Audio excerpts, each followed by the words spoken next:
All right. And we are live. The last word with LordCognito and Ebontis special Saturday Campfire edition returning. How you doing, sir? Doing good. Been busy. Just tried to make this thing with a little work thing I had. But we have an awesome guest tonight. Fair warning for everybody. This could be a mature show this evening. It's a Saturday night campfire special. So, the gloves are off tonight. So we're going to chat it up this evening. But, sir, let's welcome our fantastical guest here. It's yours. Let's bring him in right. Welcome to The Last Word, episode number 139. And it's another glorious Saturday here in the States. And we're back in front of the Destiny Campfire for some more looter shooter discussion. I'm extremely excited about our special guest, so we're going to get right into it. I want to introduce a Lord who is not only one of the absolute pillars within our Destiny lore community with his weekly lore videos, but also had the amazing distinction of being immortalized by Bungie in regards to our sacred grimoire. Introducing the creator and host of the MyelinGames YouTube and Twitch channels, co-host of the Destiny Down Under podcast, and lore curator of the Destiny Grimoire Anthology Volume 1. Our favorite complaining hunter boy, who is by far the most hilarious streamer of Halo for the first time. Live from Australia and kind enough to make his debut at the Campfire of the Last Word. My man, Lord MyelinGames. How you doing, sir? I like how I think every Australian should get just a language warning. Or maybe you don't even need the language warning. You just go, look, guys, we've got an Aussie on. Okay, it's a different set of rule sets. Yeah, the normal words you hear, under. those won't be there. You'll hear some new ones tonight. No, thanks for having me on. Sorry, my alarm went off in the middle of the intro to make sure I was here. Yeah, and make sure I was out of bed. Well, I'd say you satisfied all of those requests. You did well. Yes, he did well. I like yes. that. I like that. Brother, appreciate you taking the time, man. I know we've been scheduling this for a while. Fresh off a wedding, you know what I'm saying? Not that long ago. Congratulations, man. That's always a huge deal. Appreciate you. Yeah, appreciate you making the time, man. But you could get started on them with some questioning. Yeah, no, I mean, for me, it just kind of goes back, like, for your gaming journey, just like the ones that you hit off for us, just there's some big ones. But when it comes to shooters, you go all the way back to like N64 and GoldenEye. That's one. I mean, I got to ask, like, you and your friends, or would they be like mates? Again, I'll probably get the words all wrong. Like, was that a big couch co-op one for you as well? As that kind of where it started for shooters, or did anything else like hit bigger than GoldenEye for a shooter? GoldenEye was definitely the first shooter. It's sort of funny because I've gravitated to lore. I'm probably quite far away from PvP, but most of like my gaming preference is always actually PvP, or at least couch co-op, and then moving from there. So it's sort of funny how it ended up in lore, because people are like, I don't care about versing each other, just tell me a story. It's like, and it's funny because I have a twin brother, and we had to obviously share the console, and he would be in Legend of Zelda, and I would be like, let's play 007, and it was just so opposite. And we had to share the Nintendo, and I'm like, dude, Zelda's, see, once again, all my audience probably love Zelda because of the story and lore, but I'm like, man, I just want to play some 007, I want to get some cheat codes, I want to speedrun some missions. I want to be Oddjob, come on, just one time. Yeah, so a lot of 4-player split screen with some mates. I don't know if you've played 007 recently, but probably don't. Just let nostalgia. Let it stay. Yeah. Let it stay in the memories of something that was actually good. Some things don't age well, and like the N64, like early 3D graphics, like you can take Mario 64 for kind of what it is, but yeah, some of that stuff doesn't age all too well. Yeah, man. Yeah, shooters with a single stick is interesting experience. I totally forgot about the control style on those. That's before the dual analog era, and you're just literally strafing. You're just literally strafing. Yeah. And the frames. Someone in chat said Perfect Dark too. That was changing as well. I went straight into Perfect Dark after GoldenEye, after many years of that. Nice. A little bit of Mario Kart. Are you excited about the, I guess, new one, apparently? Yeah, I haven't. I remember seeing a little bit and being like, but I don't think they really showed much. No, I remember seeing a bit about it, and I was like, "Oh, that's cool!" Like, I'll be checking that out, but I can't remember much more. It's than like that. the quadruple A or whatever Microsoft wants to call that. It's like their big studios behind Perfect Dark. I was very intrigued that was that title. It's very cool. Yeah, absolutely. Yeah, man. I mean, tremendous gaming history. Another thing that I got to ask you about is that obviously you've been recently getting into Halo with fresh eyes, from what I understand it. So how did that start? Was it like someone pressured you, like, yo, you are a Destiny guy, you need to play this? Like, how did this whole thing? Because I watched you in a Warthog try to cross over some sections in one of those Halo CE, and I literally lost it. You were hilarious, brother. The videos that he does is classic. So how did that start? I actually think, look, I'm pretty highly critical of any content I make, and I guess more recently, I guess it started when COVID started last year, actually. Just thinking about when I finished my PhD, wanting to transition into content creation full time and what that would involve, and not being so niche, because Destiny's not going to live forever. And the lore, I am in a pretty good section in Destiny. A lot of people might not play the game, but would still listen to stories and lore. So for sure. But really just trying to diversify. And I'm pretty sure it was just a trailer. I think it was the Halo Infinite trailer. We were just goofing around, beginning of a stream. I didn't have any plan for the stream that day, and I made a joke. I said, "Oh, I've never played Halo before," and then that was sort of the entire chat. Play Halo, I can't believe what? And I was like, I that's a bit of a lie. I had played Halo. The kid up the road had an Xbox, but I never played the campaign. We only ever played multiplayer. Yeah. And so, I only had memories of that, and it was only at a friend's place. I never had one myself. So I was like, why not? Everyone seems to be losing their mind, and I'll give it a crack. And it gave me a new perspective on Bungie, really. And I didn't understand where the hype from Destiny came from and the legacy of Bungie. And I almost like, Halo's probably more in a box of it changed my life than Destiny is. Just because, man, I think it's a masterpiece. I honestly do. I think it's one of the best games ever made. And that was and the fact that I can play it 2 decades later and still and feel that way about a game is pretty special. So, I'm still waiting for the next high of like the next game that gives me that same feeling on stream. And I don't know if it will, because it was this perfect storm of my audience being, Halo fans, me somehow never playing Halo and having nothing already spoiled, and just being this perfect mesh. And it was also lockdown and people stuck at home. So it was this perfect, like, sort of escape to nostalgia, which was just really, it was really, really fun. So I've actually finished the first highlight series, which I think is some of my best content. It doesn't perform very well because no one's really searching for Halo. No one's searching for Halo right now. I mean, that's like the whole YouTube algorithm, but sometimes you got to make a video you want to make, and that's part of content for sure. So it's like, if you enjoyed it and you had that, like, existential of an experience from it, it's worth it. Whether whether 5 other people see that and end up playing it through Halo because they missed it as well, that's sometimes like the good ones that get out there. Because some of the comments you'll probably see on that one might be a little more special than like the average Destiny one because it's so different. So. Yeah. You definitely get like polarized comments. Some people that, because I think, you guys obviously see me on the DDU and Twitch, but there's a huge portion of my audience that's only ever heard me speak nicely and calmly, and they've seen that for 7 years, so it's a bit of a shock to the system when I'm a bit more relaxed, and I get that, and that's a funny thing though. I think. I've tricked people into thinking I'm just the lore nerd, right?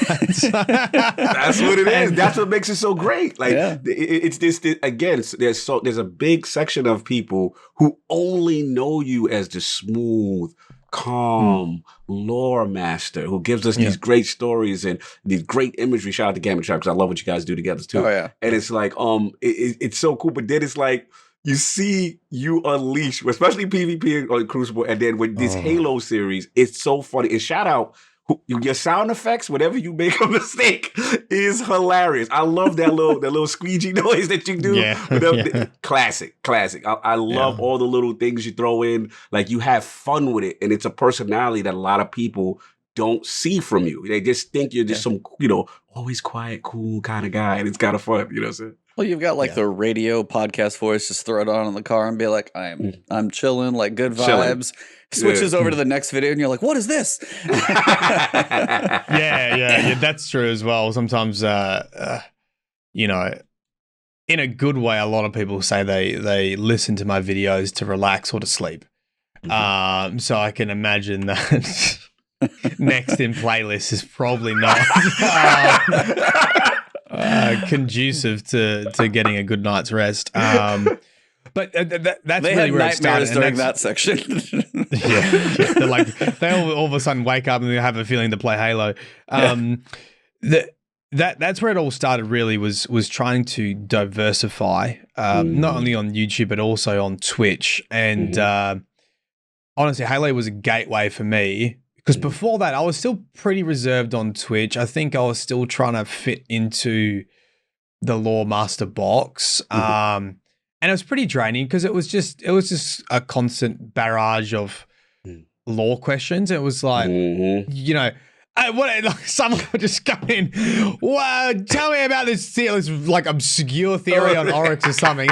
When it said Chrysalis and Oryx, do you think? And I was like, oh, did you know how much I spent hours researching one topic? You want me to answer this in a couple I'm just gonna minutes? pop off answer. Like I got my encyclopedia, but I want to reference it. It's a good point. So we still do a little bit, but especially when new lore comes out, we'll put the hats on and the Spinfall hats on, and we'll read through some of the new lore tabs. But Halo was, I think, a big, like you say, a eye opener for a big portion of my audience to sort of see another side, and it also gave me a huge confidence boost to stream other games and to just be a little bit closer to myself without it's good to narrator be, voice on. Yeah, it's good to sometimes just be you, as opposed to having to kind of really fit into another box, as you said. So it's nice to be a little more comfortable, not quite feel as on, and just have a little bit more freedom and fun. And the same thing like Outriders recently, I've been hooked on that a bunch lately, and you said you've played it a little bit too. Man, and I've got it's good 50 hours, which is a problem. Oh, wow. So I might even have more than that. I've got a fair bit. Seriously? Wow. Yeah, I played it a bit. A bit. Smidge. Look, I did a review on this too, actually, on the channel, which was not quite screamy Halo Mylin and not quite lore nerd Mylin, so it was a little bit in between. I absolutely, because after Halo we did this whole nostalgia trip and we played every game that I missed on Xbox basically. Titanfall 2 we did. That's so good. Titanfall 2 is friggin' amazing. It is so good. It is so good. Yeah. And then I had this stint of games that I just absolutely hated, and so I had to stop. Sorry if people like Gears of War, but I absolutely I could not handle it. I'll write his review. I heard what you said. It's like I haven't played any. I tried 5. Looked pretty. Combat was kind of cool. It just didn't stick with me. And granted, I don't have the history in the franchise. How many did you play, or how many did you get through? I didn't even get through the first one. Oh, did I? I may have did Gears of War 1. I don't even know. Do you know what? I cover shooters is not my thing. I feel like the writing was probably edgy and cool when you're like a teenage boy back in the day, but like it's pretty rough going back. And then just character design just really didn't click with me. Every time what is this, dude? Are you just serious? Ultra meathead, like heavyweight meathead. Y'all feeling my bandana? Flavor. You got flavor saver. Do you call it a flavor saver? Oh, there? God. The little goatee patch, whatever it's called. Yeah, something. So I went into Outriders thinking this is going to be trap. Like I actually, in a bit of a mean way, in a bit of a, I played Anthem the day before because I was like preparing. Prepare yourself mentally. So I streamed Anthem. Ironically, I bought it the day before they closed production. And I accidentally bought it twice. That's a long story. Oh, no. Oh, man. So I bought Anthem twice the day before they canceled. Damn. I don't think anybody else can have claim to that at all. Ever. Yeah. So that's all yours, brother. Did that, and I was like, this is because I was getting big Anthem vibes from Outriders, and I was like, I don't see the point. And I also don't like cover shooters, and I got in there, and I'm like, I think this game has potential. And I think it's hitting a lot of notes. I still don't like the third person, but the abilities and the builds and the RPG elements are so nice so far that if there's enough end game content, it's something that I'll be jumping into and playing a lot. Yeah, it's like for me the same way. Have you touched it yet, Cognito? I know you've been busy. I didn't know if I did once, but my experience, I don't want to comment yet because my experience wasn't the greatest. Yeah, because I had, from what I was told, Pyromancer is not the good start.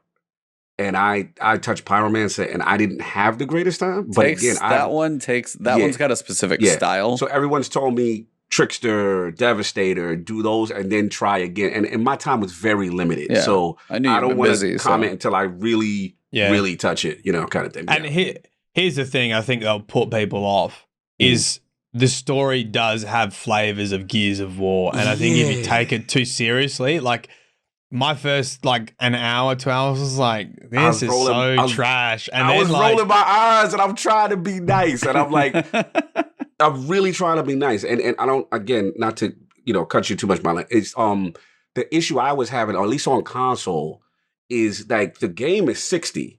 But like the cutscenes are 30. Cutscenes, and they're doing this weird shift. And it's camera shake, yep. And then the actual conversations, I was rolling my eyes a lot of times. I was like, my God, what's going on here? So what changed it for me is... Talk to me. Save me. I was in the exact same thing. Okay. And then there was a couple sections where the writers make it very obvious that they're well aware that what they're writing is complete B-grade daytime TV trash, right? And they sort of break the fourth wall and acknowledge it. Okay. I'm like, okay, I'm on board. They're having fun with it, and that's the bit that changed for me. Because I was sort of taking it super serious, and because it does have this serious overarching arc. It's kind of that way, but then it's like a B-grade daytime vampire, CW show is what we're leaning towards. It sounds like here, so. Right, and then they had a bit of fun with it. I'm like, fine, I'm on board. That's the humor. I just couldn't work out the tone until a little bit later in the demo, and then I'm fine with it. And all the camera shake, the blur, the camera shake, the cutscenes are all just disgusting. But I honestly, if you want to have a good time with the demo, just skip all the cutscenes, because I think if you can just get to the RPG elements and see if it's your jam. And then be like, okay, I'll get it when it comes out. The demo's free, and then you can pay attention to the story, because they're gonna remove camera shake and blur and all that kind of stuff in the when it comes out. So no, I trust your judgment. I trust your judgment because I think where you're winning me over is the fact that you're not into the third person cover shooter kind of thing. You know what I mean? So you came in actually way more negative, because wanted you wouldn't to dislike expect it. And for it to win you over, that to me now bodes well. That I definitely, I'm going to give it another shot. And the reason why Pyromancer is not the best experience is because some of the other class, it sort of wants you to play half cover shooter, where the other classes really want you to just chain abilities, and so you basically don't even, the Devastator, you don't even use cover, and that's what really changes it for me. Gotcha. Pyromancer is a little bit more team based and ability based, and it's hard to chain it together as well as some of the other classes. So the Technomancer's the farthest range, probably most cover, using support class abilities. Your Trickster and your Devastator, as Mylin said, is like you don't want to be behind cover because you literally get healed by being next to people. That's the whole purpose. Whoa, okay. Pyromancer, you have to tag, and then when they die, you get the health back. And it's like trying to figure out the synergy of the abilities. And then when you get armor, like some blue armor, even in the demo, will change up your abilities. There was one point I hadn't used for the Technomancers, Blighted Rounds. Hadn't used it that much. All of a sudden, I got one. Every time I got a kill, I got 30% of my ammo back. When I finished, I had an extra magazine. I'm doing 30% more damage. All of a sudden, I'm like a Technomancer, feeling like a Devastator. I'm just mowing everybody down, and I don't run out of ammo. And I was like, so the RPG depth of what the mods on the armor and then the big weapons can do, the how far you're going to be able to go into builds in this thing seems like it's got a lot of fun. Yeah. And a lot of potential to it. Yeah. This is good. I'll definitely, once things settle down for me, I'll definitely Welcome to the Outriders podcast, baby. Woo! I mean, it's hard not to. I mean, they had 2 million downloads of the demo. It's like I think it's going to be something that's probably going to fall at a good time in April, when all we really in Destiny probably have to look forward to is Guardian games. And I think that month of April is probably very perfect for that audience to say, I can take a little break, and then probably in about a month, if you go hard on it, it does have an endpoint. Probably pop back for the new season and see how things wrap up. So it's not a live. It's not a live service model. I think that's one of the greatest. I don't know if you watch Skill Up, but I think one of the best points is it's very obvious that the developers have been paying attention to this area, this genre of loot and shoot. It's not a live service, and the way that you gear up and get loot, and even like their responses to Loot Cave, you can see that they've paid attention to how Destiny and Bungie and other games do patches and do things with their community, and how they reward you for doing activities. Like it just previous games, like I feel like Anthem, when you actually started to get to the depth of it, you're like, you guys haven't learned from all the mistakes Bungie made. You haven't been like paying attention. Yep, correct. And so, I think that's what gives me a little bit of hope. And, you can do the demo for free. That shows a lot lot confidence in their product. Yep. Yeah. That was like I said. Demo. It's not a beta. You don't have to pre-order. It's not an alpha. It's an actual demo, which is like mind-boggling to me. I'm like, huh? Yeah. And your progress carries into the game. Carries like over. You could literally be like, and starting on chapter 2, like.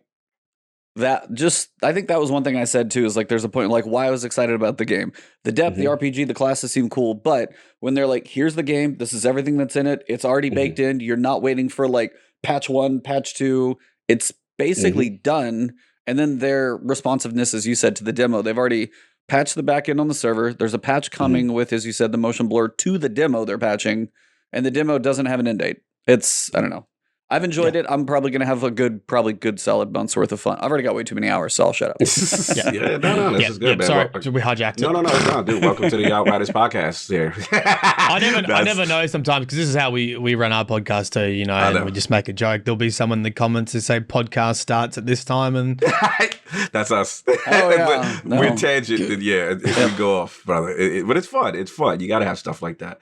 What I was going to say, I want to get back to obviously what you said earlier, which is, you finding your way in content creation. You kind of got that niche. You said, okay, no one's doing lore, and you stuck to it, and you've been killing it. What I wanted to really celebrate you was what I considered like the magic moment was, you being selected by Bungie to do like the anthology. You know what I'm saying? Yeah. And just being a part of that, and being like, tell me how that experience was for you. And just in general, like, do you consider it like a magic moment for you as a content creator, Destiny lore content creator? I definitely think it was the pinnacle moment to take something from like a YouTube channel to being part of the franchise, I guess, and to be involved with it. And it came from the Bible. Yeah, that's the one. Volume 1. I've got the volumes behind me as well. It came from the very first summit. So this would have been after D2 sort of crashed and burned, and they held the summit at the studios in Seattle. And My name is Bife. Wasn't invited. Suck damn. Yo, you foul. How you threw the shot at me. No. I'm good friends. I'm friends I with know, you Bife. two are friends. You two are friends. Everyone in the comments, don't get upset, right? I was gonna say, there's no way you and Bife can't be friends. You have to No. talk and compare notes and stuff. Like you guys are two of the the two big people in lore that I can honestly think of. Like it's crazy. There's no way you can't. There's no way. You guys are cool. That was a good shot. And- though. That was good. That was good. And Bife's got a good sense of humor. There's a lot of Yes. banter between us, so it's fun. So I went there. So I was probably the only person representing lore at the summit. And and there was 2 days of workshops with the developers from Sandbox and PvP and all this kind of stuff. This was before they re-added random roles. Like this was the level that we were. This is double primary era? I was in the meeting when everyone's like, we want random roles back, and the devs like gave in. I'm like, okay, Wow. we'll do random roles again. Wow. So at one point, I got to the end of the first day and sort of looked at the agenda for the next day, and I said to, you can thank Patrick Casey, probably because this is sort of all. This is the snowball that caused the avalanche that sort of led to this project. I said, mate, where's the lore? Where's the narrative? Because the narrative, they actually removed the Grimoire cards too, right? So D2 was just the scannables. Yeah. So I'm like, dude, can we talk to some people in narrative? And he pointed at Christopher Barrett, director, and Christopher Barrett noticed there was 2 people pointing at him, and he came over and said hi, and I said, oh look, love to talk to someone about story. And at that point I had done a survey. 5,000 people completed it. Nice. Giving feedback on narrative. So I had basically a summary document of how to improve. And Christopher Barrett organized a meeting with senior narrative lead, and outside of everything else, it was just me. It was me. Oh no, I'm gonna feel bad. I know I've got their faces in my head. I can't remember their handles now. So good. Doesn't matter. Are you talking about Mercules. like the other? I'm pretty sure it's Mercules. Oh, Mercules and Spot. Mercules. Spot. Salute. Was Spot there with 2? I can't remember. I feel like she was a crazy raid person. I remember her going to one. There was 3 of us, and narrative team and Christopher Barrett went through everything. And once I got back to Australia, and a couple months later, Christopher Barrett called basically and said, "Hey, we got an idea. Thinking of an anthology. Do you want to do it?" And I said, "Sure." How could you possibly say no? Like, yeah, and it was the idea was my role was to curate the series, or to curate a number of volumes, to think about how we could make a series where you could read it. Well, actually, my goal, I had so much free. I could do whatever I really wanted, to be honest. They just said, the only instruction I got is we want you to put together volumes of what already exists. That's it. Mm-hmm. So I themed, actually I themed 6 books. Looking through, even though they just contacted me for the first one, I said, well, look, I don't want to put everything in the first book because then you got nothing to put in the other book. So I sort of thought about what themes were happening and what would be in each book, and started to think about where you would place Grimoire cards. And even at that point, we didn't even have, like the old school Grimoire cards didn't have an order. Yeah, that's correct. So I was just like going off theories of like what, the Last Word 2, after Ghost of Last Word, after Thorn. So I was just putting it together, what I thought would make not only chronological sense, but if you have no knowledge of lore, you could read volume 1. It's from start to finish and follow a story. And that was sort of my goals, is you could read the whole book and it would read like a book. You could read each chapter, and each chapter would be themed too. There'd be this overarching sort of narrative for each thing. So, book 1 was Dark Mirror. And the symbolism of that is that what I wanted readers to think about is, are the Hive any different from us? Do we not do the same thing that the Hive do? And that's why that book revolves around the story of the Hive and how they tried to avoid their genocide. And then Dark Guardians, and we go through the same cycle, and it ends with Eris Morn giving us and creating Touch of Malice, which brings us nice back to a loop of like, guess we are like the Hive. Well, some of them we may realize. Yeah, man. Yeah. Continue. And so it was definitely a pinnacle. It surprisingly though, Bungie's like any other company, any other work, any like the work I would say is not typically fun because I just had to reread like thousands of Grimoire cards and think about like, okay, I've got a Grimoire card that's like, the old school stuff was like Shockblade from like wielded by dredges. I'm like, is this important? And if it is important, and so I have to do that with every card and think about, is this important? And if it is important, where should it sit in relation to the entire series? And that is a pain in the butt. I was just about to ask you, like, is it just the giant bulletin board with strings going everywhere? What connects in what order? Yeah. In your head.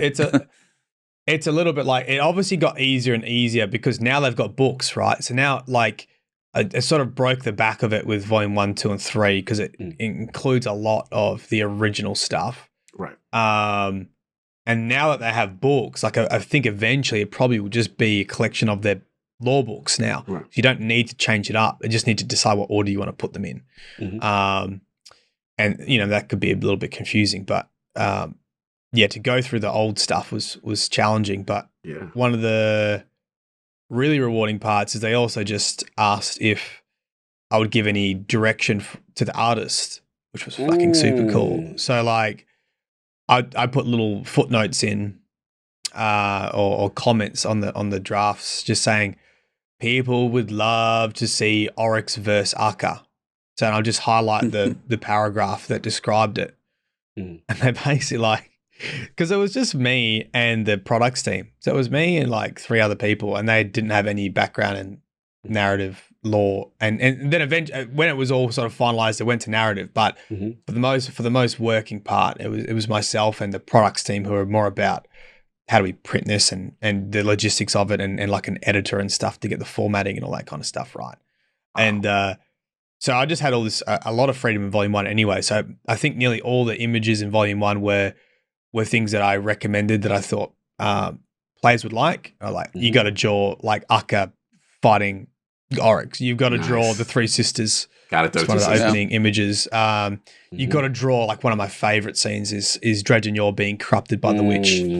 So you've got the Titan sitting there with the witch over the shoulder, whispering in his ear. Like there's so many cool imagery sections in there. So yeah, I just left like footnotes. Like this would be cool if you drew this, and then like the artist is amazing. They just hit it out of the park. So yeah, I did 1, 2, 3. So I haven't been contracted past that. That's pretty cool. Dude, that is amazing. Just for them to trust you with that level, of creativity and freedom, and then also there's some pressure to that. Now listening to you say it, like there's some pressure to it as far as going through everything again, curating it. And then placement, right? And making sure that things go cohesive. And I love what you said in reference to, being a fan of lore yourself. There's those, what we call those iconic moments, you know what I'm saying, in Destiny, like you said, with the sisters, with Dredge Yor, the corruption, Oryx, and so many of that stuff from Taken King as well, and how it leads to now. Like, I love how you left those footnotes because as Destiny fans, there's some moments we'd like to see visually, because those are iconic moments. So that's pretty cool, man. Yeah. The really hard part for them was like they didn't want to burn themselves for future content. So for example, like if they draw Courier Blade Transform, is that going to come up in the game in 5, 2, 3, 1 year's time? Right. So I wouldn't be surprised, to be honest, if some things are changed from the images drawn in the books because it was done so long ago, and maybe they decide they want to go down a certain path, and now it's there. But it was really cool being able to see that come to life, and I honestly don't think, and I think this is Christopher Barrett that probably really had my back in that scenario was. think he just sort of, because this was like in the worst time of Destiny 2. It was, the tide was low. It was bad. I remember that summit, And- man. I remember It was that. about when we started our Bad. podcast, actually, which was probably not. Curse of Osiris times. Yep. We started. We were Flashpoint at that point. Yeah, before we became the last word. Yeah. And I feel like he slid it under the radar as sort of like this small project, which is why it was just sort of contracting me. Everything was already written, right? So it was basically like, it was a bit of it wasn't a huge risk because the writers, all the stuff was there. They just needed someone to put it together. This is like, and it was a bit of a test. adapted by MyelinGames. Yeah. And then it was like, they 100% underestimated how many copies they would sell. And as soon as Volume 1 released and they sold out like twice or 3 times or something, the team obviously grew. So then it was me and another gent working on Volume 2 and 3. Nice. They got in some other old school dudes to help curate it and theme it and go from there. And I think that's why Volume 1 is such a safe. I mean, you can't go wrong with the Books of Sorrow. Do you know what I mean? Like it's fire. It's a very safe volume to open with, which was also the plan. Yeah. I got a ton more questions. Oh no! Like random question for chat. Somebody told me to ask: Marbles, Hobbit, Destiny, Halo. Does that make any sense to you? Right. So around the same time that I started on the journey of trying to think of content to make and how to diversify, and I guess I'm a kind of person who is very deliberate in the content that I make, and I like to plan that and think about the entertainment value that it might bring to a stream or a YouTube channel, and to the point where I probably overthink it and talk myself out of doing stuff.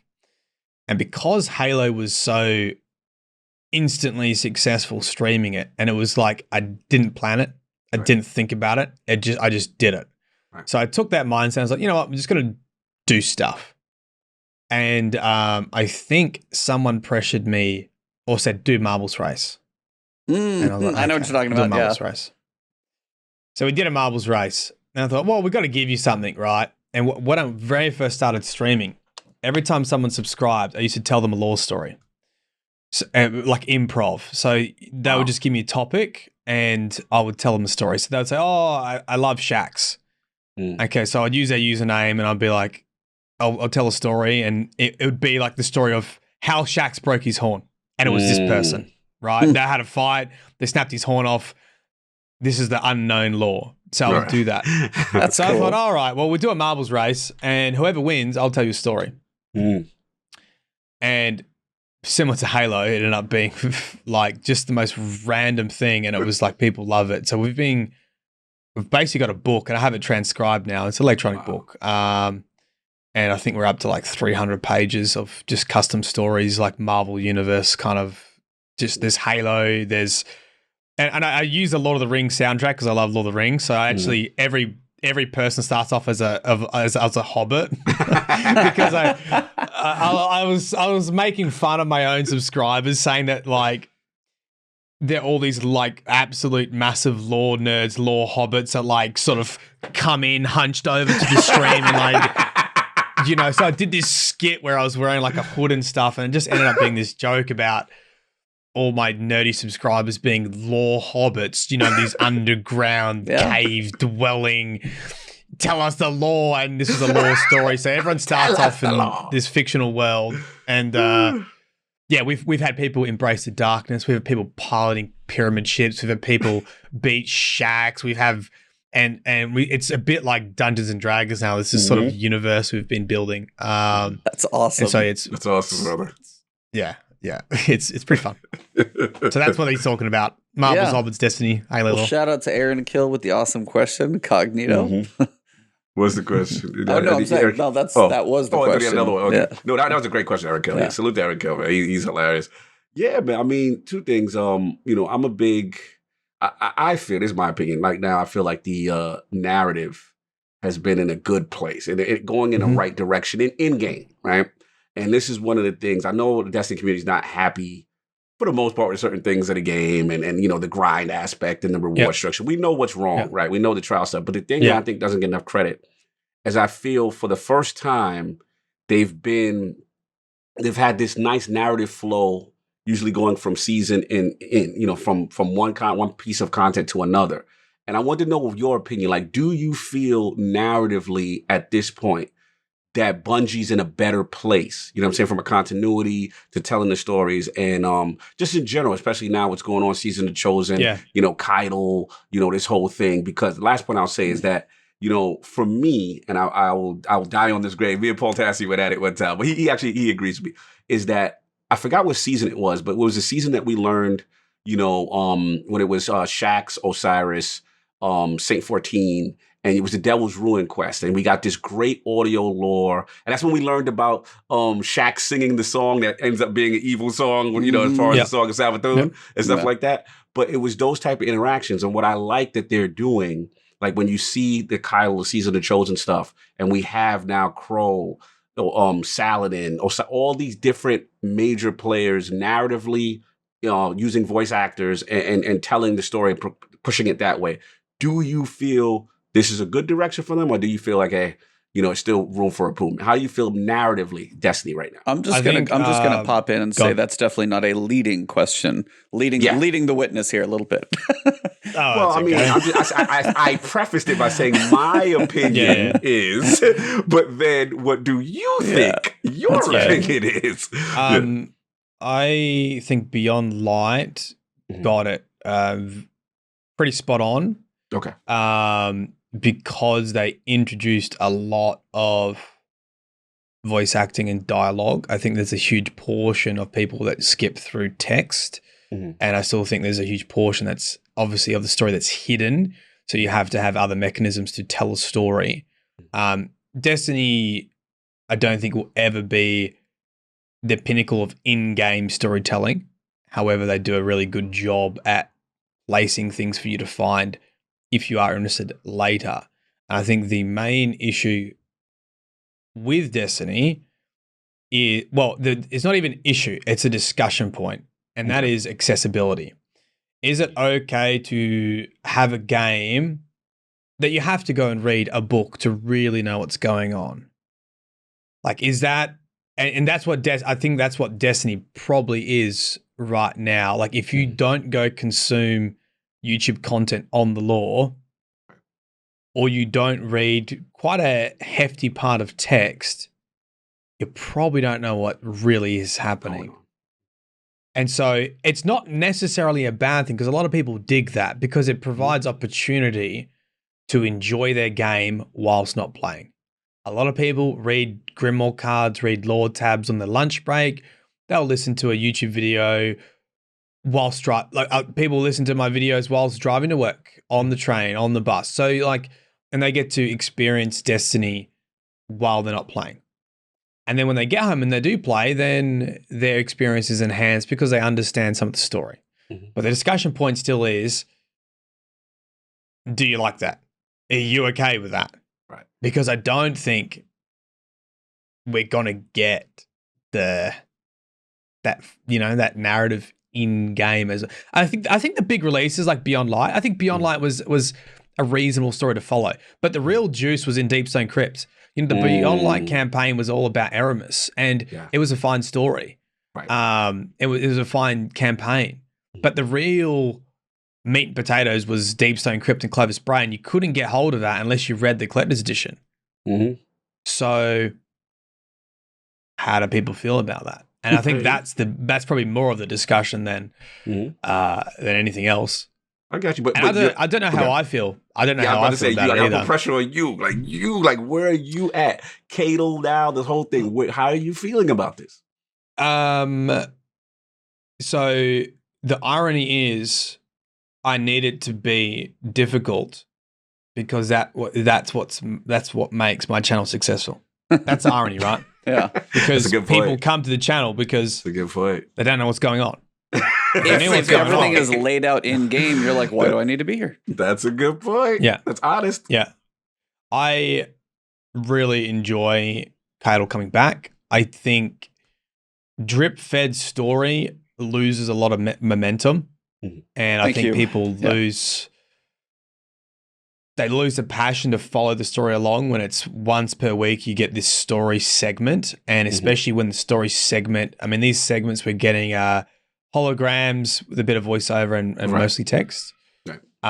So I do think it's hard to keep people engaged in a season like that with a drip-fed story. So I don't think it's at how good it could be running right now. And I especially think when people fall away, it becomes even harder. And I sometimes think that the drip-fed stuff is also pushing people a little bit away. And so, like, I stepped away for a good 2 weeks. I'm like, I have no fucking idea what's going on. And I'm meant to be the Lord dude. Right? And I stepped away for like a couple of weeks, and I don't understand where Caiaitl is and what's going on. And well, actually I do, because I read the lore. But if I didn't, if I hadn't read the book, then I'll be like, huh? What's happening here? Fair enough. Fair enough. Yeah. I don't think they've got my overarching thought on story is this. I think that they should have a yearly narrative arc. You know, let's say The Curse in the Dreaming City. Okay. I don't think that should still be left unresolved. I support that decision. When Forsaken came out, I think there should be an expectation. We're introducing this plot line. Each season might go off on a slight tangent, but it will contribute back to it. And not only this, you know, there's the franchise arc, and then there's like what I would like to see is a franchise arc, and then a 12-month arc. Yep. And then all the seasons are the rivers that feed into everything. Yep. And so, yeah, we might go fight a Vex, but it should feed back in this idea of the curse. And so every season when you pick it up, it's giving you a little bit more information. And then eventually, boom, you actually get a conclusion to it. And then you move on. And then the next big September release comes out, and you get the next big 12-month arc, right? And people can understand what's going on. I feel like Bungie has started many, many 12-month arcs that have just remained unresolved. Yeah. And I think that people lose motivation to try keep up with it. Right. And yeah, that's why lore channels do so well. Salute to the Lord channel. Go ahead, dude. No, I mean, for me, I said, like, I've been things like, hey, I've always wanted like an Armor 3.0 for a while, and now Transmog is going to exacerbate the need for that. I mean, you mentioned, yeah, there's issues with the game. Sure, we still love the game. We're crazy passionate about it. The piece that does me have intrigued, though, is the long term, as you said, those 12-month, what is now we know the Light versus Dark saga, how that's going to culminate with Lightfall and the Unknown expansion. But also, as Mylin said, for me, the part that burns me is it's like I get one page of a book every week in the mail, and I literally cannot get it any faster. And you could, there's lore to go in and read. And now with like the pieces that we're getting out of the Glycon ship and knowing what Calus is trying to commune with all the darkness stuff. And it's just like, there is some craziness going on. But also, again, if I just be like, hey, here's this cool like Dead Man's Tale, and I got my gun, I don't really care about the catalyst, though it's a scout rifle. There's so much people miss in there. And it's just the depth of like what Calus is trying to do, commune with the darkness, kind of went in, then you got the ship floating back out. I don't know I still don't actually know if Calus is completely dead, but might be. So I'm sure you can probably answer that. Maybe. Well, that's what I can't really, but that's what I'm going to work on today. The Lore Hobbit question, yeah. That's what I'm going to work on today, actually, is I want to sort of bring that up as a topic. Because I think there's some interesting stuff to talk about with Calus in that book.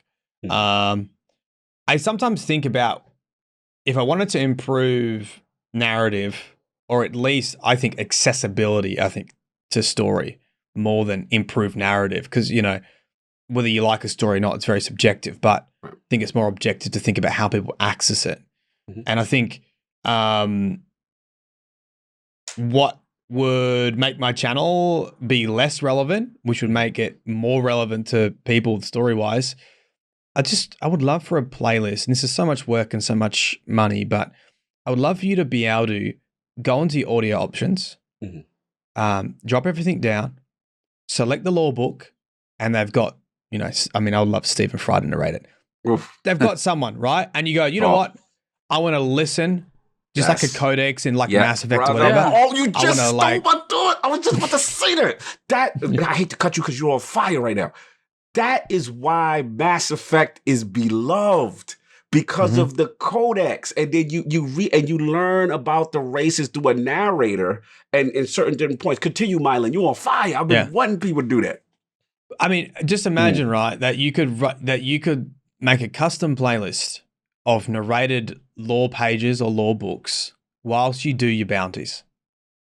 Because I feel like that is how people consume YouTube content in Destiny, and in general, that's how they play Destiny. I feel like people do their daily Destiny dishes and they hang out with mates and they talk shit, or they put a YouTube video in the background. And I think if you want to make lore more accessible, you know, not everyone. I know it seems odd, but not everyone can read either. Do you know what I mean? Like I'm sure that is an issue for people to engage in the story, and it'd be cool to just have like, I would do it. Yeah. I would listen to it. It would improve my experience. Because, you know, sometimes I read things only once and I don't quite get it.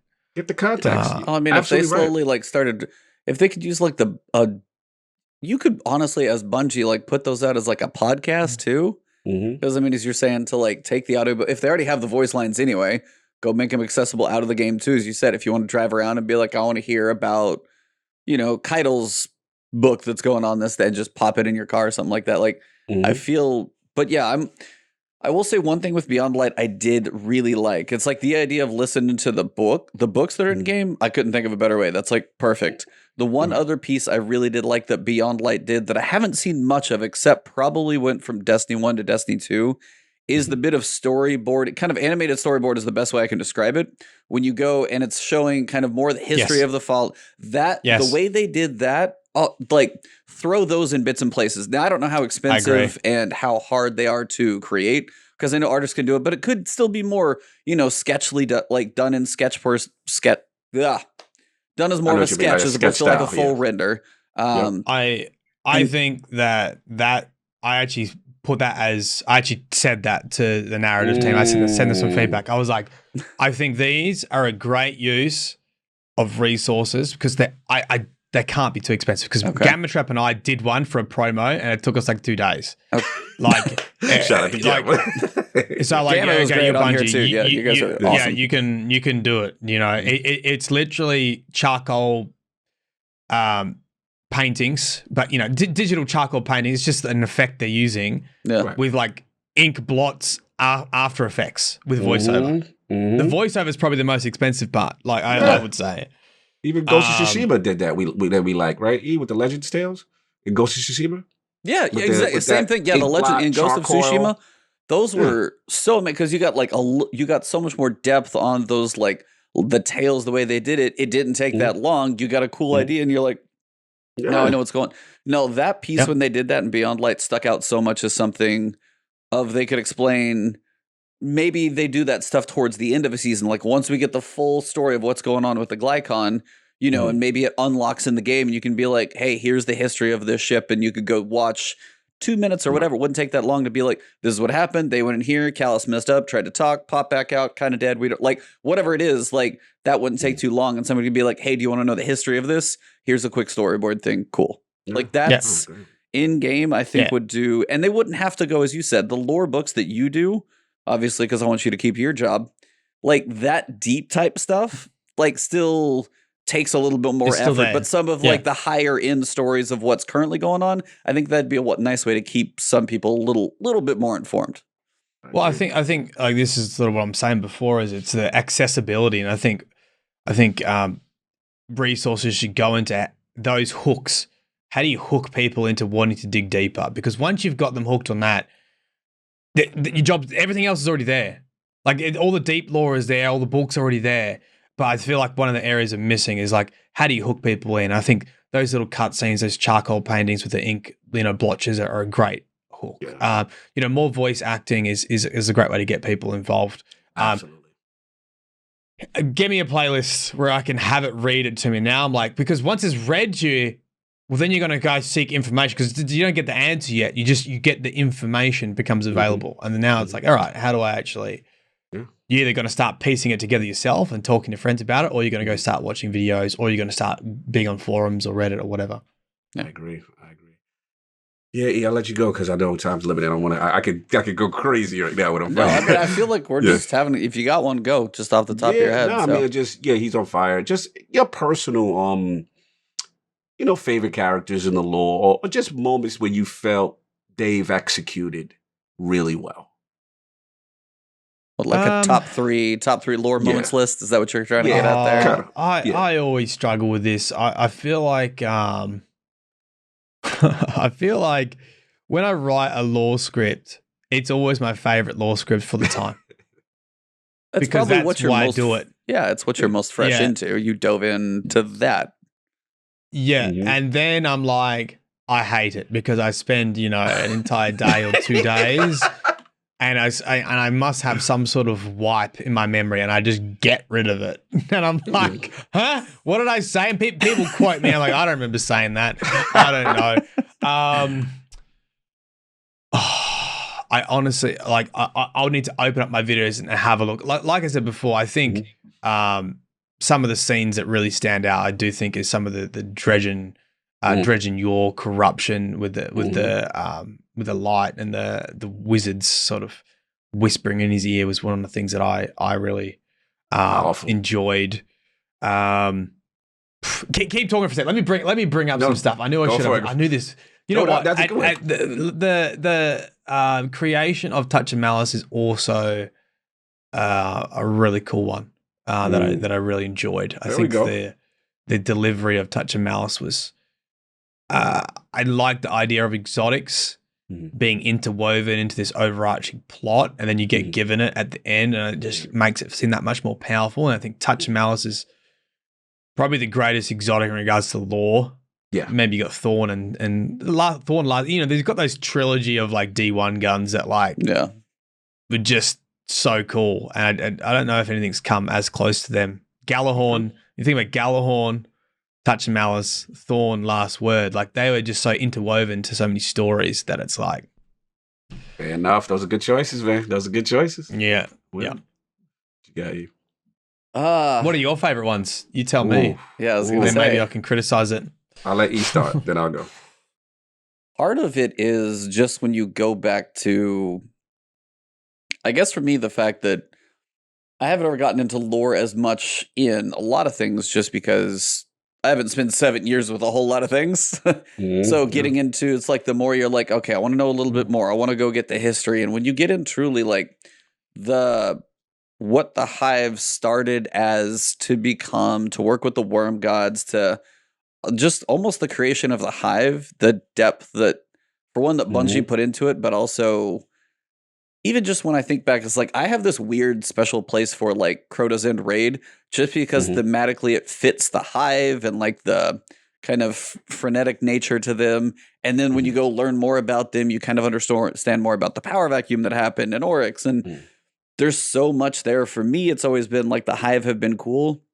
The Darkness in theory is cool. Just don't know a damn thing about them yet. But and then honestly, recently it's been like almost the polar opposite of Caiaitl being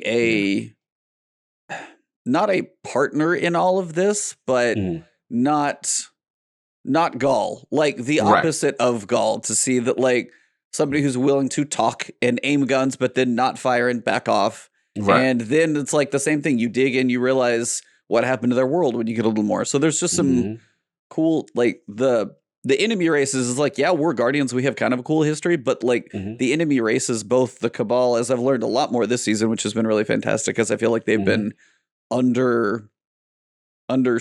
misunderstood, I guess, or at least to me. Good point. And then, but just the depth of the Hive are both mine too, probably. Yeah, no, absolutely. Yeah. I think, for me, I think peak storytelling for me is probably like Forsaken, as far as just from the introduction to the Dreaming City, the lore with that, Riven, and basically a culmination of all these different, Destiny iconic lore figures that we knew about. We knew about Amonkar and stuff like that, but to actually see one, and then the Curse, and then the Shattered Throne, the Ascendant Realm, I think, and visually the way they displayed it in the game, the aesthetic of it, all of those things coming in together. And for me, which I was wanting to ask you earlier, was that why Forsaken it ranks so high for me is that I love that cohesiveness narratively, right? When you do the campaign and then that transitions into the raid and we have a reason as to why we're going into it. Taken King probably did that best as far as why it's going into it, Oryx.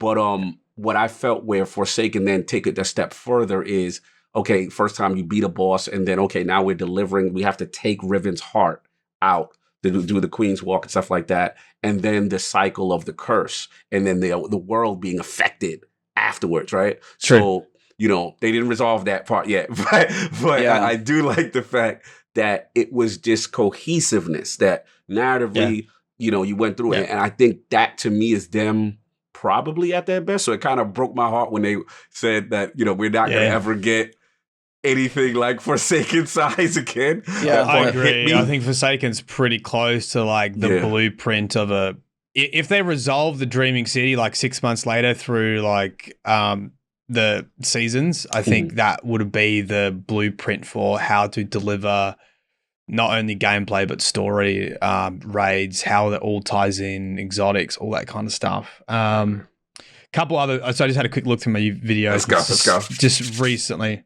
Banshee 44 was super cool. Ooh, that was good. That was good. Yes. No, once again, tied to an amazing exotic, and answered sort of this age-old question of why is Banshee's memory so rubbish. Really nice. Really nice little time. That's a good one.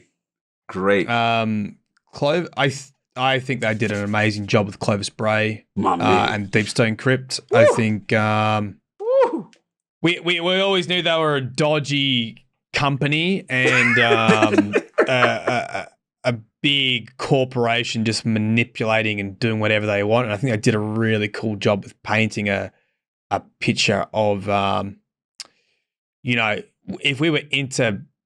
if we had multiple planets that we lived on, there would be a big corporation like Clovis Bray doing some dodgy ass shit on like Europa. Facts. And I think they got that really well done. Clovis Bray is a great villain. Oh, he's amazing. I love the voice actor and I love his narration, well, the AI, the crypt AI narration during the raid of him, like when you're infiltrating, like, do you realize you're infiltrating the great, Clovis Bray, like you guys don't realize what you're doing and he's going to stop at anything to protect his science and all the shady, dodgy stuff that he's been doing on this space station. But continue.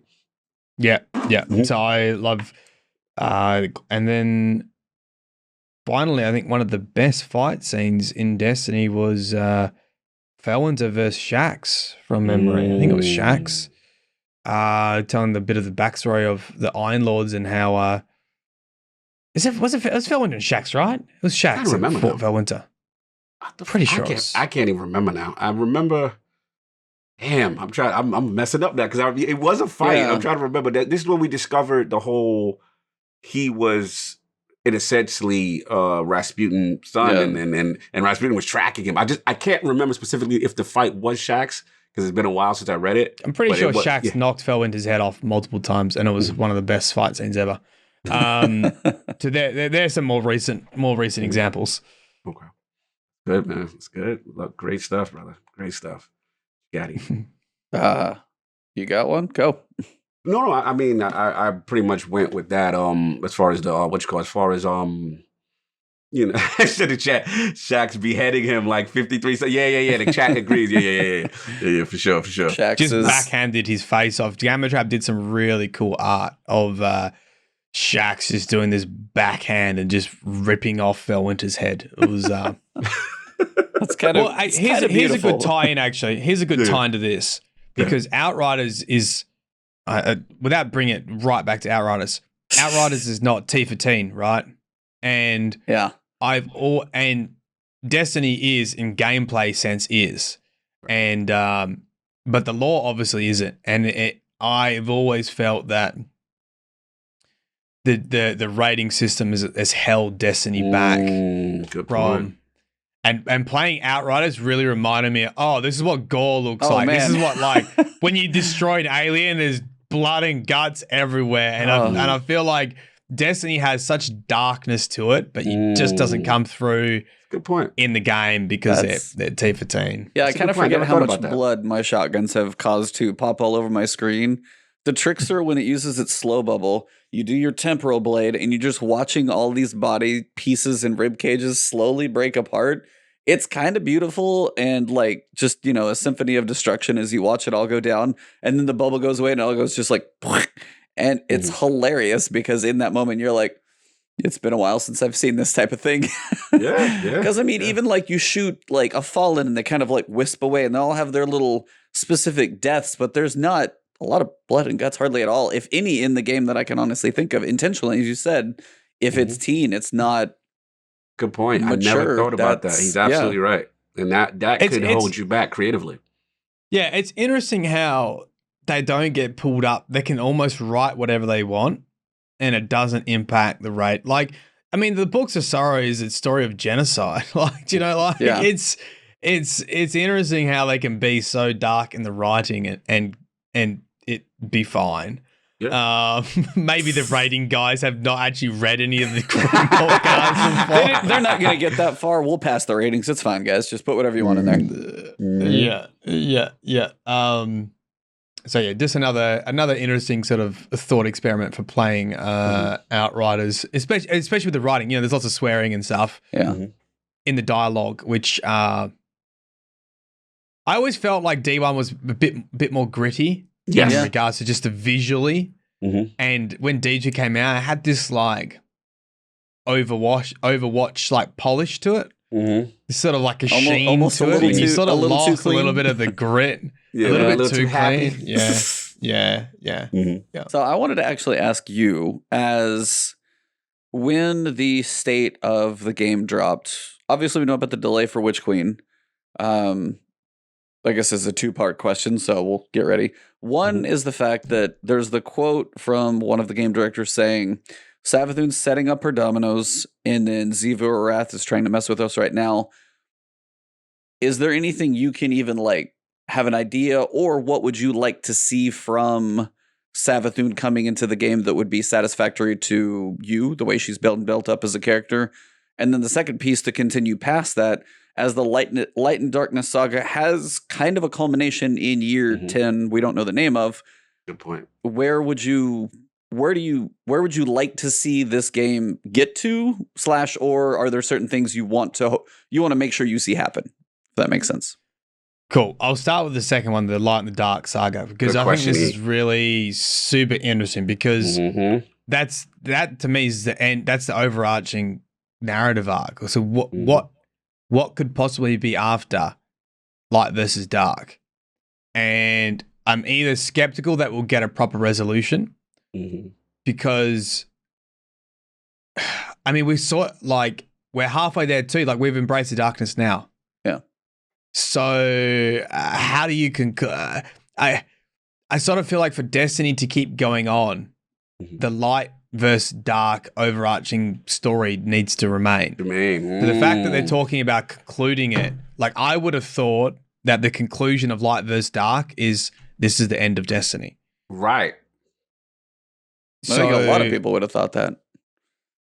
Which was a big I'm assumption. interested in what comes after. I don't know after? What comes after that, because, okay, then, well, maybe that's what we're working towards, because now that we're embracing Light and Dark, there's not a need to get rid of one.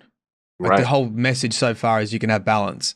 Yeah. And that they're equal parts of the same coin. So, why remove one force?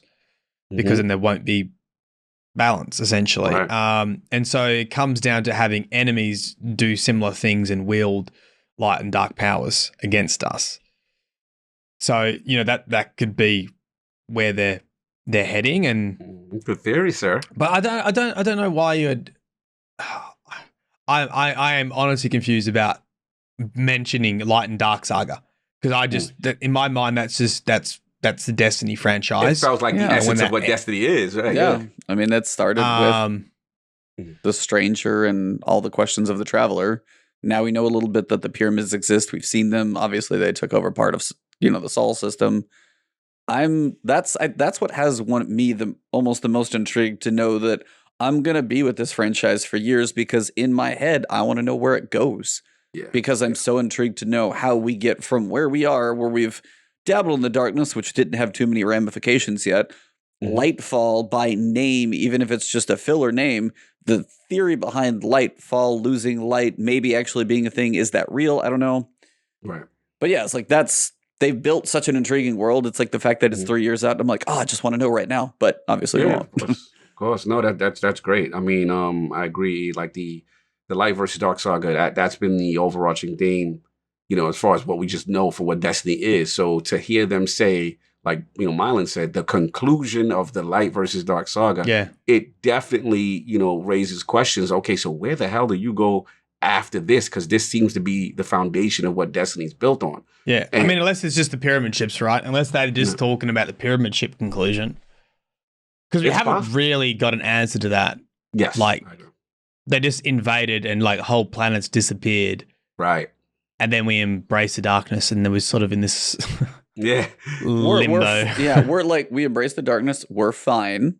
Some of the planets are not out there. And then obviously Calus, you'll have to let us know what he ended up finding or how that experiment went.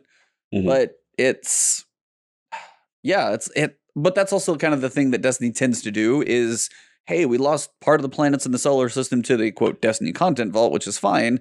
But also there's not been a mention of like, hey, somebody go on a scouting mission. What's it look like? What happened? Nothing. So unless it is out there and I don't know it, but it's just so weird that at the end of I'm crapping on years now. At the end of year 3 for Destiny 2, is that right? Yeah. At the end of year 3 for Destiny 2, we're like, hey, the darkness invaded the solar system map.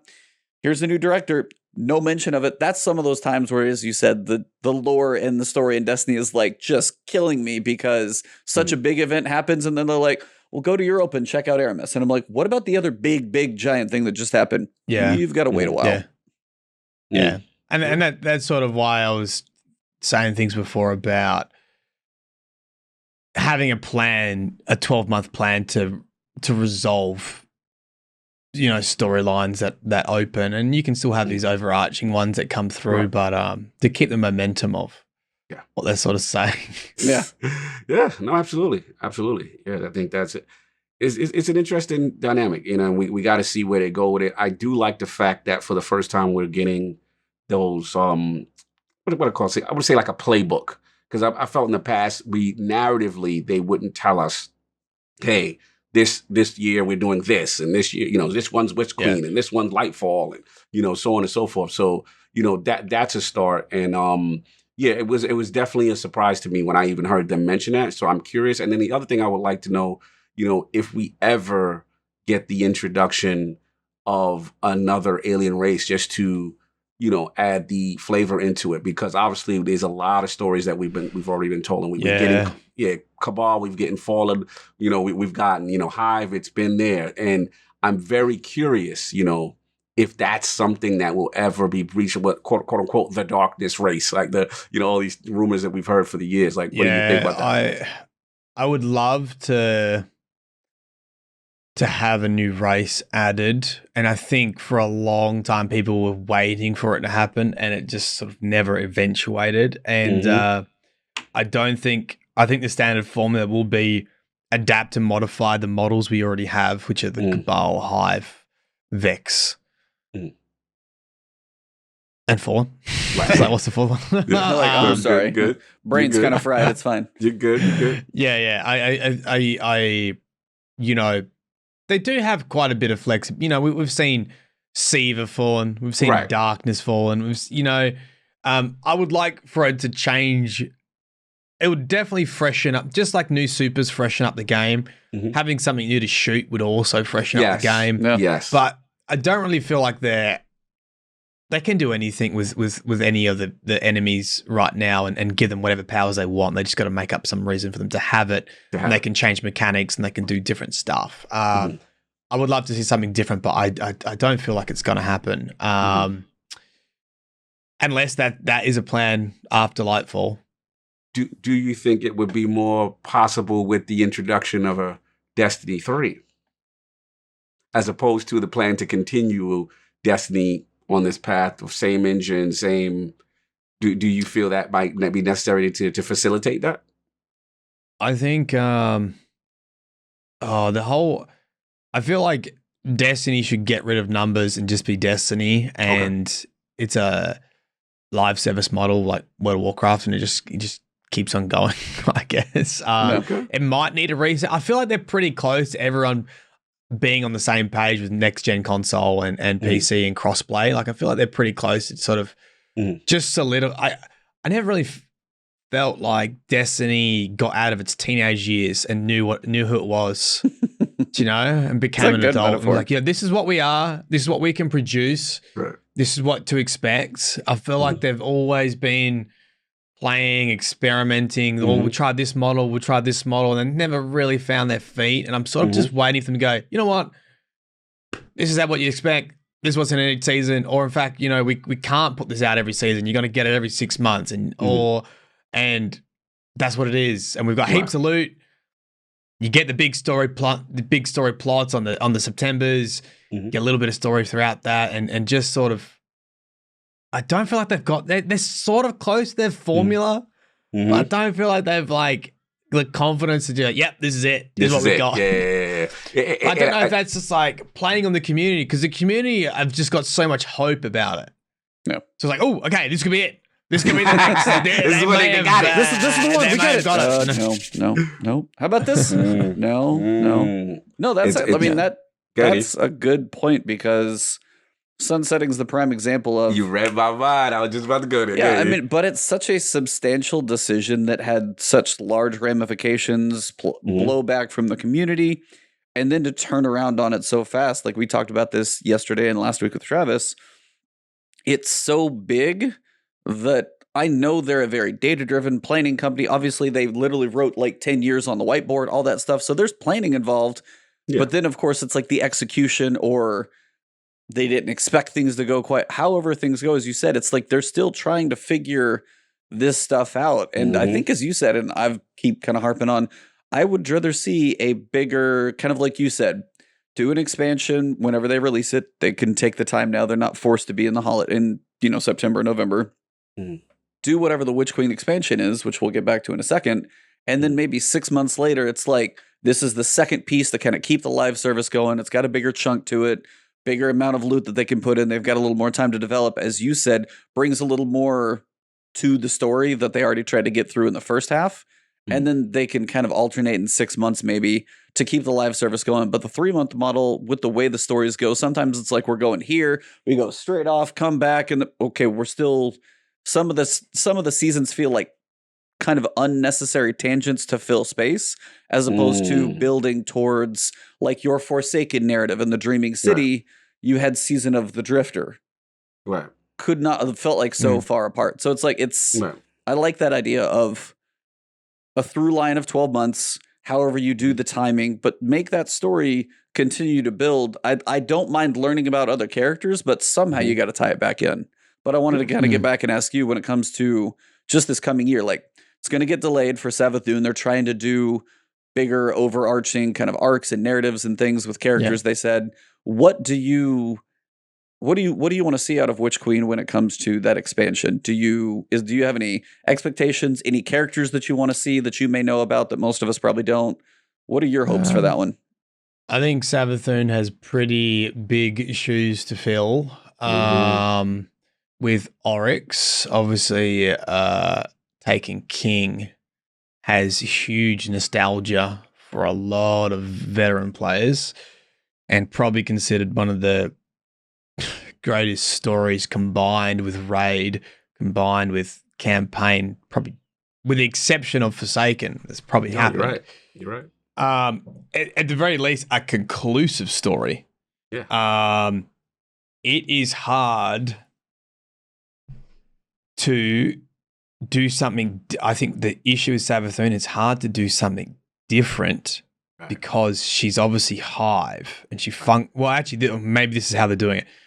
You know, to kill the Hive, we've got to go to the Throne World, which is a whole story of Taking King. It's in the Throne World, it's on the Dreadnought, it's the merging of realities. That was the raid. That's how we defeated Oryx once and for all. Savathun is trying to escape the worm god through trickery, through this, so it's starting to set her up in a position where we maybe don't have to go into the throne world, or at least we go into a singularity, or we go into a wormhole, or I think they're trying to open that door and move a little bit away from traditional sort of hive mechanics, so they can play a little bit more with the raid and with the story. So I think Savath, in her nature, could go anywhere, and they've done a good job in setting that up. I do think it's got to have to be pretty spectacular to beat the story of Oryx, and I think that is probably going to be a pretty high expectation in the Destiny community. And we've already seen how this plays out with Worm Gods and strike missions. Please don't do that. Don't do it. Don't do it. Nocris. So the soul pain. Oh. Yeah. I hope they're very well aware of that, and I hope they just look like, we got to do justice to this. It's got to come back to the Dreaming City and the curse in some way, and how that's going to be resolved. Do you think we defeat her?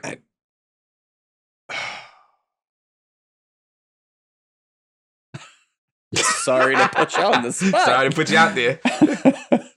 Like, do we want? I don't like. Who's left after that? Who leads the hive after that? You think about like what things they've got in the pipeline. How do they keep pushing the hive, or do they put the hive on the back burner? Like maybe we do. Maybe this is the end of the hive. Maybe this saga. is the end of the hive. Yeah, maybe this is. Maybe this because it would have to be, right? Because there's no other thing with so much history in their story. They'd have to restart for us to care about anything. Yeah, it seems like related. Yeah, I mean we got the tease of Xivu Arath in Season of the Hunt. Yeah. I don't know if that's going to be, as she's one of the three sisters. I feel like she got kind of a small dose for being not quite on probably the same level as the other two, but she's still fairly substantial. I don't know if she's going to be something in maybe Season 15 to lead into Savathun, but I was like, I'm with you. It's like, as it is such a kind of one of the final major pieces on the board for the hive, I would be curious what they do with the race after. That's a fair. I never thought about like if you do defeat her, like what do you do with the hive? Are they still compelled to do like who fills the power vacuum? So what's the word you'll probably know how to say is Quaria, like the Vex hive. Who is that? Do you know what I'm talking about? I know you do. Yeah, but Quaria. Quaria is Quaria Blade transform. Yeah. Transform. Yeah. So she was the when Crota got tricked to cutting a portal into Oryx's throne world, and the Vex invaded Oryx's throne world, and he's like, oh crap. And then Oryx came along, started taking everyone, captured Quaria Blade Transform, gifted it to Savathun as part of, the hive mentality. We love each other by killing each other. And Savathun's like, yeah, cool. You've given me a Vex system that's probably going to try, kill me. And there's a whole bunch of other I can't remember at the moment. There's a whole bunch of other stuff that's sort of been hinting, especially with Forsaken and the curse. People are going to freak out. People know in the comments. Let's go. Oh, that's right. Tolan says something about Quaria Blade Transform. Can't remember what it is. Chat might know. New Rad's put it in. Yep, New Rad put it in. New Rad's usually on top of the lore too. He's one of those that's pretty into it. But it was like there's only, as you said, like I don't know if that could be a way to tie into like Vex for Lightfall, if the darkness still plays in more. I just always wonder about some of those final pieces after Savathun, because as you said, she has probably the biggest shoes in the game to fill. So the expectations are massive. But then where it goes, that's what kind of blows me away, is Savathun feels like the culmination of so much now. I still don't know too much about Marasov and what she's up to, but Savathun is such a big thing. Lightfall feels like it's in the wrong place to be after that, because Savathun feels like what would be a big ending to something like this. So I'm still intrigued to know where it all goes. Yeah, definitely. Yeah. Yeah, man. We got a lot of chapters that we got to figure out, man. We do, man. We got to be respectful of time. I know our brother is got some things, constraints and stuff like that, so we got to be respectful. But turned it into a lore episode. I mean, that wouldn't have it any other way with this man on here. So. Yeah, it was sure. Outriders Good. Lore episode. How's that? Yes. The Outriders Lore episode. Look. I say to everyone, like, because obviously everyone's nagging me to do Halo lore as well, right? I'm like, of course. Dudes, I'm not reading 2 decades of lore for a video that, you know, how many Halo books are there? Oh, I couldn't tell you. There's probably way too many at this point. Tons. You know, like that ship has sailed. Mm-hmm. And I've whenever I play a new game, you got to do lore on it, and I feel like you know, still trying to diversify, and I think if I can move to some other topics, it would be a nice change for spice in my life to not spend my days reading and writing. Just screaming at people and screaming at the game. So what I want to do. So outside of video games, for one last question from me, as you know, they've kind of restructured Bungie a little bit, brought on like execs for TV companies and stuff like that. What format would you like to see them take Destiny to outside of gaming? Probably not a book, but what, like, would you like a Netflix series? Would you like a one-off like anime movie? Would you like like what would you like to just see them do with the stories that are out there? Destiny could easily be. It's got a lot of great sci-fi components. It could easily be a series, a Netflix series without doubt. I'd prefer that over. I feel like if it did something like anime or something, they could easily, I don't know, like retcon stuff. I don't know. I feel like it wouldn't be taken as seriously as if they did like a live action part of it. That's true. But the thing is, it would also have the potential to be like super B grade, I feel, because it's just like, you know, you got like, it's so sci-fi. You've got like Hive and Cabal and like just non-human characters. Like, would it be a B grade animation? And then that would upset me. So it'd be like, I would have to be that Star Wars level you know, of alien creatures that just looked freaking cool. And I think that's pretty tough, man. Yeah, especially with the budget. They're not on Disney's level of playing quite yet, I'm sure. So I was just curious if you had a preference to see something like on your TV screen at home. Yeah. I guess a lore question for you. This is probably one of my final ones. There's been a lot of speculation about what's going on with the Morrisov and you know, the whole thing with her. So, like, you know, what do you think possibly could be going on? And then there's also rumors. I don't know if my boy Screamer's here. He's like, she's that Savathun. Like, I've seen that going around. Like, there's a lot of Morrisov theories. So, just what do you feel? And you're just guessing. You know, what do you feel? What's going on with her? I mean, what it's meant to be is, I guess that Eris Morn is working with Morrisov to take out Savathun is my general impression. Okay. That she'll probably make a reappearance with the Witch Queen. Okay. And we'll find out what she's been doing. They released a Dark Future lore book, which revealed, you know, Eris Morn was the real Witch Queen and betrayed everyone.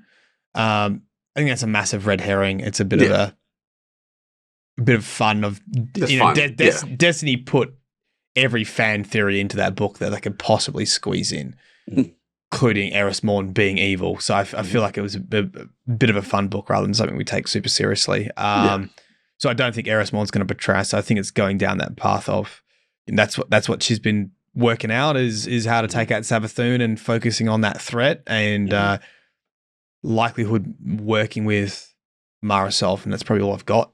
Okay. And last question in reference to it, the connection with her and obviously now Crow, which is now, you know, a former brother, now a guardian, you know, the Aldrin. So like, do you think they tie the knot with those two characters as far as, you know, seamlessly just from a cohesion standpoint, bringing that full circle?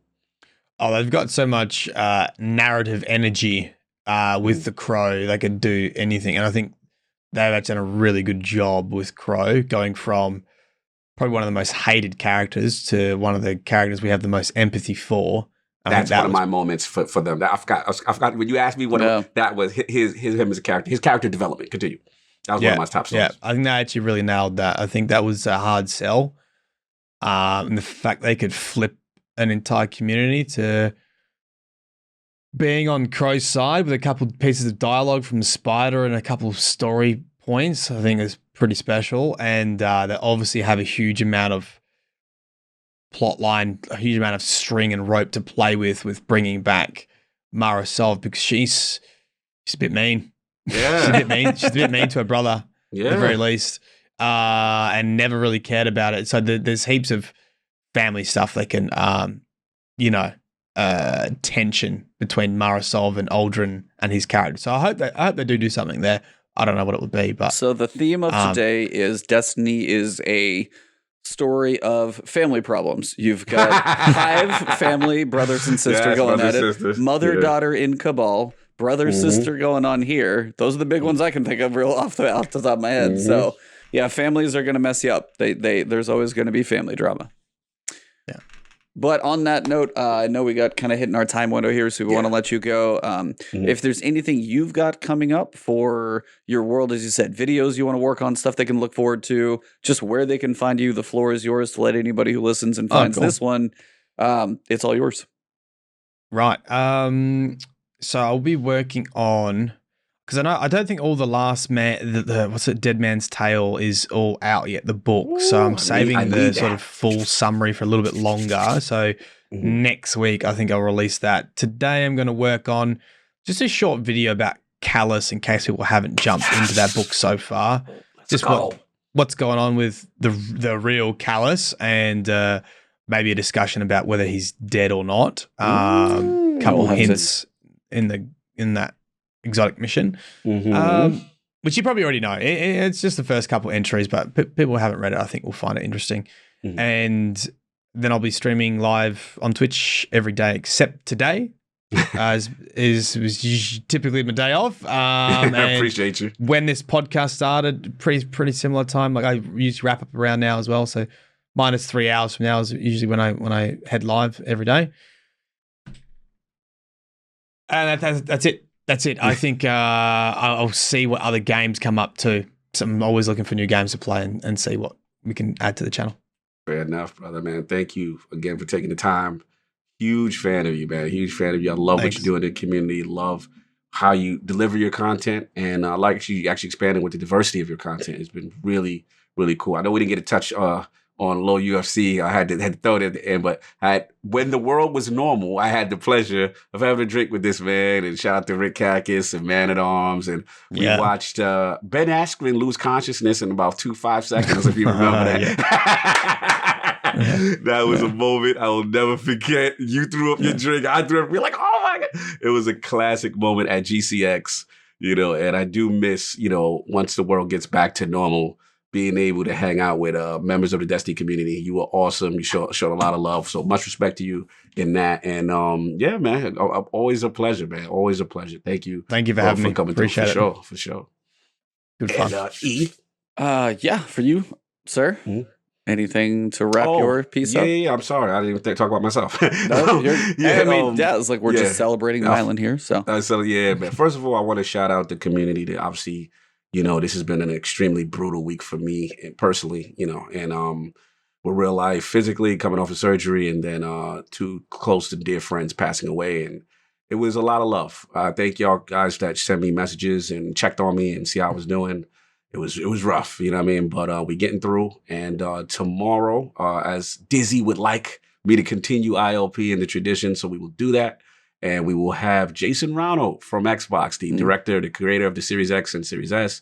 He has agreed to still come on, and it's gonna be fun. We're gonna definitely have some fun. And again, shout out to everybody who came or at least stopped by for the live stream where we celebrated Dizzy's life, and also give a shout out to Nintendo Guru who passed away as well. So salute to everybody in the community. Again, I felt the love. The family also expressed their thanks as well. So salute to you guys. But that's what I got going. And good to shout to E, man. I see you moving and shaking. He had what you call it out there Fire Team chat. You were immortalized. Very proud. Very proud. I saw your face up there with you and Paul Tassi and keeping things going and holding down the fort while I've been kind of going through my thing. So salute to you. And also for you for checking on me and see how I'm doing and stuff like that. Wouldn't have it any other way, and I'm just sorry everything had to go through recently. So no, yeah, if you guys haven't checked that out on ILP, it was the celebration of Dizzy. Just I didn't catch all, but what I did, there's a lot of love in that stream. So definitely go check it out. For me, you guys know, still covering Destiny, still covering Outriders, getting ready for those going on. But this month is going to be, I mean, I can only play the demos so much, but they keep tweaking things. I say that I've already got too many hours, so I'll still keep touching on it just to stay fresh and see if there's anything else. But there's a lot of depth to that game, so I'm looking forward to pretty solid month of that in April. Other than that, for now, just kind of seeing what keeps going on the Destiny train, and then probably popping into probably some random games. I'm almost done with Immortals Phoenix Rising, about to finish that one. That's been a fun, goofy game. Like, if you haven't played Assassin's Creed in a while and you're not burnt out on open worlds, Immortals Phoenix Rising has like kind of cheeky, dry humor dealing with Greek gods, and the combat's just kind of like fun and lighthearted. Don't take it too seriously. It's a good one.